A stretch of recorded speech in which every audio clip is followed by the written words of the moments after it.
mo, matatanggap ko pa sana eh. Kung namatay ka, pero wala eh. Andyan ka, buhay na buhay. Pero sana namatay ka na nga lang eh. Kasi wala ka namang kwentang nanay. Bigay po yan sa akin ng anak niyo. Hindi ninakaw? Sinong niloko mo, ha? Ito ibibigay sa'yo ng anak ko? Ha? Alam mo, lahat talaga ng mga katulong na katulad mo, magnanakaw. Yaya? Yaya? Saan na yung babaeng to? Yung matanda na yun. Damit to ng anak ko, ah. Yaya? Yaya! Yaya! Ano ba? Ma'am? Damit to ng anak ko, di ba? Bakit nasa ibabaw ng bag mo ang damit ng anak ko? Ha? Magnanakaw ka? Ano pang mga ninakaw mo, ha? Ma'am, hindi po. Hindi ko po ninakaw yan. Ha? Ma'am, magpapaliwanag po ako. Hindi po Ano ako pa paliwanag mo? Ha? Wala kang utang na loob? Matapos kitang tulungan? Ganyan igaganti mo sa akin? Nanakawan mo ang anak ko? Ma'am, Ang dapat sa'yo, lumayas ka sa pamamahay ko! Ma'am, wag po. Wag niyo po akong Ma'am, wag niyo po akong palayasin, ma'am. Ma'am, hindi ko po ninakaw yan. Bigay po yan sa akin ng anak niyo. Hindi ninakaw? Sinong niloko mo, ha? Ito ibibigay sa'yo ng anak ko? Ha? Alam mo, lahat talaga ng mga katulong na katulad mo, magnanakaw. Pinagkatiwalaan ka namin ng pamilya ko? Pati anak ko, tataluhin mo? Ha? Lumayas ka na dito kung hindi papakulong kita. Mami, Yaya, ano nangyayari dito? Ayan, yung babaeng yan. Magnanakaw. Nakita ko lang naman tong damit mo sa kwarto niya. Sa ibabaw mismo ng bag niya. Mami, binigay ko po ito sa kanya. Hindi pa lang po ba kayo nagtanong at bigla na lang kayo nagbintang? Yaya, okay lang po ba kayo? I'm sorry for the misunderstanding. Ikaw, Tanya, ha? Nai-impluwensyahan ka na ng hampas lupong to. Alam niyo, kahit ano pang paliwanag yung dalawa, hindi na magbabago ang desisyon ko. Si Sante na yan! Pero Mami, wala pong ginawa sa ating mali si Yaya.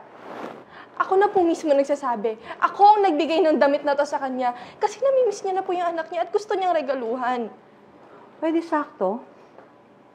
Umuwi na siya para magsama na sila ng anak niya. Entiende? Ha? Lumayas ka na kasi kapag nakita ko pa yung pagmumukha mo dito, sa kulungan ng bagsak mo, palayasin mo yan. Mami, huwag naman Mabisip po. kayo. Huwag niyo siyang palihasin, Mi. Yaya, I'm so sorry po. Hindi ko naman po inakakala na ganito pa yung mangyayari. Don't worry. I'll talk to Mami. Baka magbago pa po yung isip niya. Okay lang. Baka tama din yung mami mo na alis na ako. Tsaka, baka ito na rin yung panahon para umuwi na ako sa amin at alagaan ko yung sarili kong anak. Maraming salamat kasi napakabuti mo para sa akin. Salamat ang dahil napakabuti niyo po niya sa akin. Siya nga po pala. Bigay niyo po ito sa anak niyo.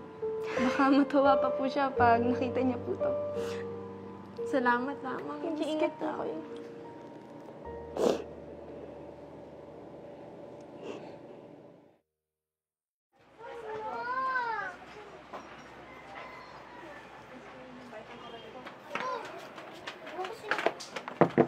Nak? Nak, andito na si Mama. Nak? Sandali!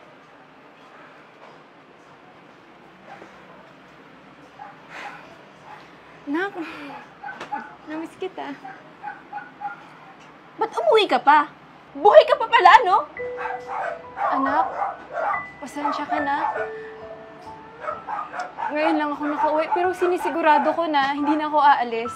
Tsaka maghahanap nila ako ng trabaho dito para magkakasama na tayo.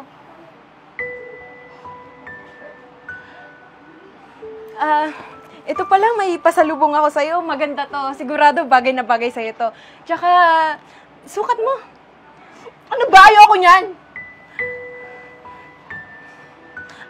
Naku, anong ginawa mo? Mahal yan eh. Ito? Itong walang kwentang damit na to? Mahal ba to? Eh, di lalo natin sirain. Alam mo, ang lakas ng loob mong bumalik pa dito, no? Na parang wala kang iniwang anak. Ano? Dahil matanda ka na? Kaya umuwi ka dito para alagaan kita? Anak, hindi totoo yan. Galit ka pa ba sa akin? Patawarin mo ako. Oo, Nay. Galit na galit ako sa'yo. Alam mo, buti pa ibang bata eh. Nagagawa mong alagaan. Pero ako tong tunay mong anak. Wala. Wala ka ng mga panahong kailangan kita. Wala ka ng mga panahong kailangan ko ng pagmamahal ng isang ina. Wala ka ng mga panahong gusto ko maramdaman yung halik at yakap mo. Wala ka, Nay. Sa mga panahong malungkot at masaya ko, nasan ka? Wala! Alam mo, matatanggap ko pa sana eh. Kung namatay ka, pero wala eh. Andyan ka, buhay na buhay. Pero sana namatay ka na nga lang eh. Kasi wala ka namang kwentang nanay. Anak, patawarin mo ako.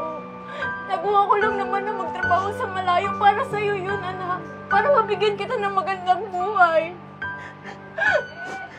Anak, alam mo yung pinagdaanan ko, yung hirap na ginagawa ko bilang single mom at maagang nagkaanak. Lahat kaya kong gawin para sa'yo. Lahat na kaya kong gawin. Patawarin mo ako, anak.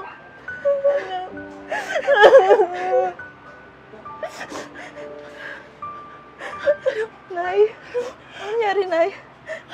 Nay? Nay? Nay? Nay! Nay! Nay! Ano nangyari, Nay? Nay!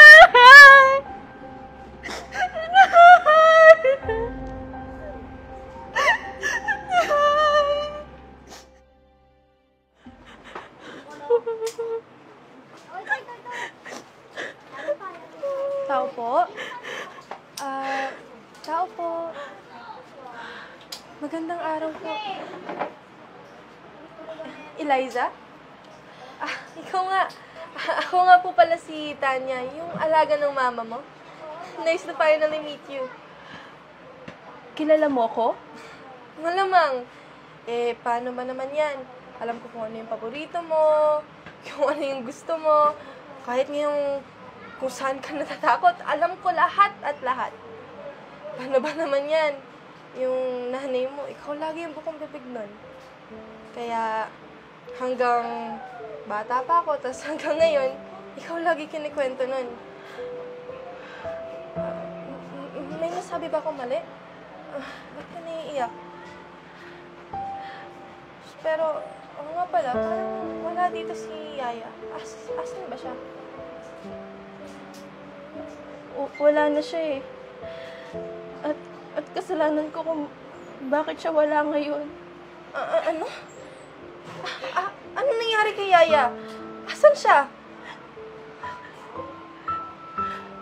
Pinagtabuyan ko kasi siya eh. Nagmatigas ako. Paano ba naman kasi galit na galit ako? Hanggang sa nagmakaawa siya. Lumuhod siya para patawarin ko. Hanggang sa tulun siyang inatake sa puso. At itong damit na to, binaliwala ko lang to eh. Ganun ako kawalang kwentang anak. Napakasama mo, Eliza! Sobrang walang kwenta kang anak! Alam mo ba na dahil sa damit na yan, napalalaya si Yaya. Napagkamalan siyang magnanakaw at munti ka na siyang makulong dahil lang sa damit na yan para sa'yo! Tapos gaganyanin mo lang. Alam mo ba kung gaano ka-excited si Yaya na makita niya suot mo yan? Tapos gaganyanin mo lang siya. Hindi ko naman alam eh. Kasi selfish ka! Hindi mo alam ang mga tiniis ni Yaya para lang sa'yo!